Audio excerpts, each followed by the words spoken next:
Shabbat Shalom. In the beginning of this week's Parashat VaYishlah, we are told that Yaakov sent messengers or angels towards his brother Esav, and when they come back, they tell Yaakov that they met Esav, and that he is also coming towards you, and there are 400 men with him. And Yaakov reacts. He gets frightened, he is distressed, and he divides the camp of his into two camps, and he says, at least, perhaps one camp will survive, even if the other will be slain by Esav.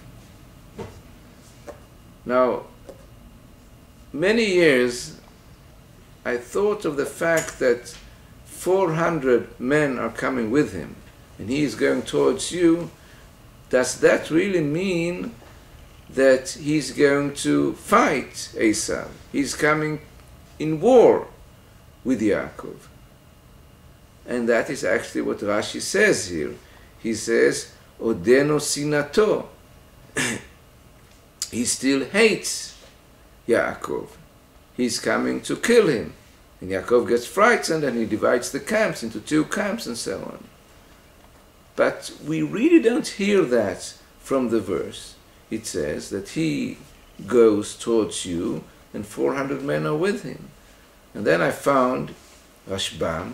Rashbam says that Omek Pshuto, the real plain meaning of the verse is that Esav comes to honor you. He's going towards you. There are 400 men with him in order to honor you.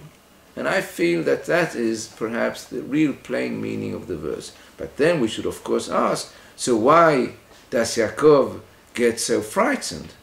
And why does he divide his camp into two camps? And I think that this really shows something wonderful. It shows that Yaakov is a kind of Baal Tshuva. It really bothers him what he did to Esav.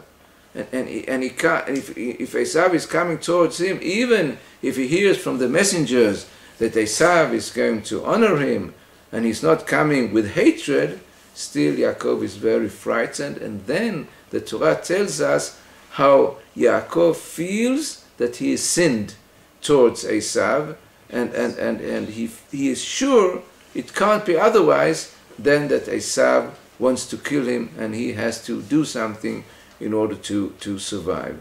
And I think that also fits when we meet Esav afterwards.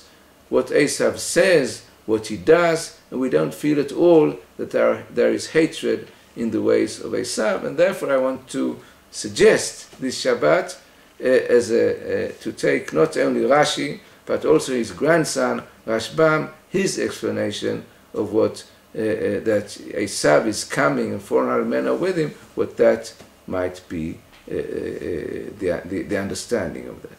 Shabbat Shalom.